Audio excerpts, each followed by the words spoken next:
What role do beliefs play in our lives? I often get asked in sessions, in ERP sessions, how long does this last? I feel really good now, but is this going to last? And I have varying examples of clients who walk away and things last really long, and some don't last that long. And what role do beliefs play in this? Um, we do have underlying beliefs that we've either inherited or grew to believe as we aged in life, through schooling systems and society as a whole. You know, Even after school specials we all watched, and sitcoms, and what we think life is, and basically what is available to us. Things that we think are normal maybe aren't normal. I, for one, am someone who didn't think anything else was possible for me in my life, because I was in a career of carpentry for so long and thought that was my life. And I really thoroughly enjoyed carpentry, working for clients, but yet there was something else that I really wanted to do. And when I discovered that I could get into energy work, which is just simply understanding how our bodies are energy, and just a simple search on any search engine, or buying books that study neuroscience, you can easily see that we are essentially electrical beings. We've all had a balloon and rubbed it against our hair when we were kids, or maybe just the other day you did this and it sticks to a wall.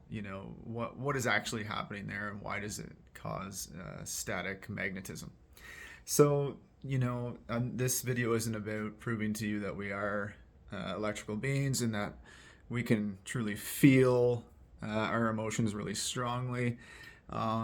This is really about just understanding, the question, why doesn't something stick when we do it? We've all heard about the placebo effect, so that might be a deep-seated belief. We've all thought, maybe the good life isn't for me, it's for others, or all good things come to an end. That could be a deep-seated belief that you have, because we've all been told these things, and we all understand these things. Or maybe you have a belief that, well, I'm too old. That was once available to me, but since I'm this age, that's no longer available to me, and I have to be realistic. Or maybe you've been dealing with physical pain for 30 years, and you've had it for so long that you start to believe that it's who you are, and that's not so. So something that really helps people understand this is I also have a few things I say to clients before a session to really get you in the mindset of,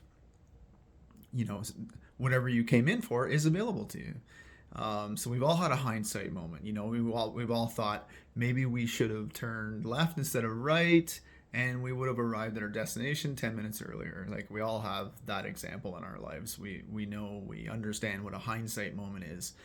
And I think it's my responsibility as a practitioner, or any practitioner out there, to do your best to make it so, or help assist a client in walking away with tangible results. So that being said, I don't want a client one day saying, well, what if I did listen to Kurt that day? What if I did fully believe that I was worthy of being free of pain? Like, would you even educate that thought in your mind, or humor it? Like, wow, could you imagine your life without this physical pain? Could you imagine your life without these traumas? Can you imagine your life without having the things in your life that are ailing you, that you think are holding you back? I mean, what would your life look like with no limits, being free of physical pain? You might have to have a whole new vocabulary for everyone in your life, because, hey, everyone in your life only knows you one way. Like, hey, there's that guy, the guy with the pain all the time, or there's that woman, the one who doesn't believe in herself. even though everyone in their life would just like to say, would you just stop reliving that thing that happened to you 25 years ago? So really, it comes down to, for a session, why are you here? What is the reason? Well, I'm here, let's say it's for pain. Well, I have this pain in this part of my body and I am ready to be free from this pain. Are you? Are you ready to be free from this pain?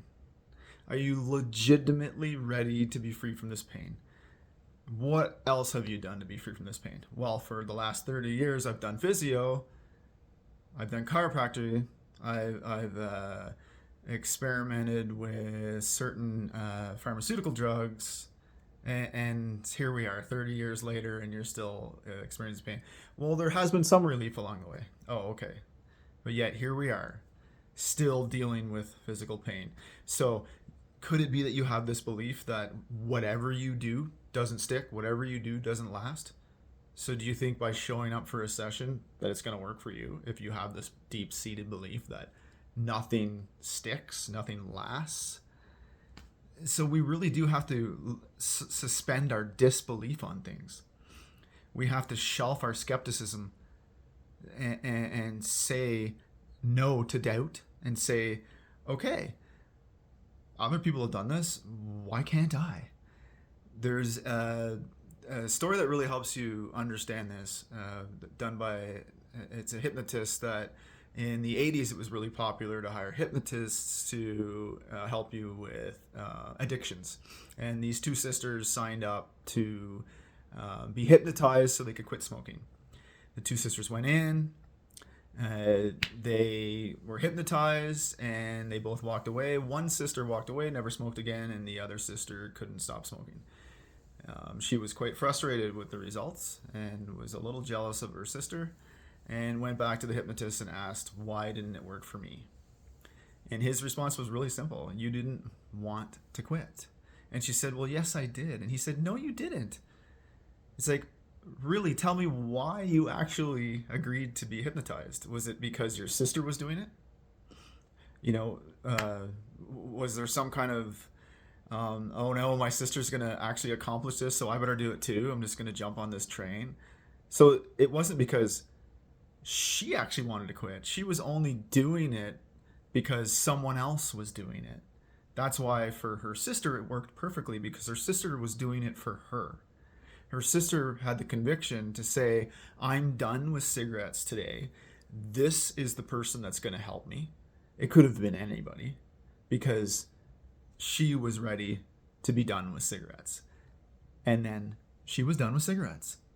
So when you come in for a session, whatever it is that you're ready to be done with, and there's no motives for it, like I'm doing it for this person, or I'm doing it because of this in my life, or I'm doing it because of that. No. You got to do it for you. You got to be ready in this moment, today, to be done with something. And I promise you, it'll last. And unless you're ready in this moment, I promise you, it won't last. And it may take a few sessions to really reveal what your dominating thoughts are about what is available to you. So I encourage people to, if you're doing things right now in your life and you have been for a long time and you're not getting any results from it, maybe what you're doing isn't working.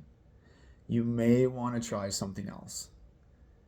So I suggest sign up for a discovery call. We can chat. We can go through a screening process. We can identify things on the chart that come up through that screening process that are geared towards you. And we can begin to release those things and see what is available for you.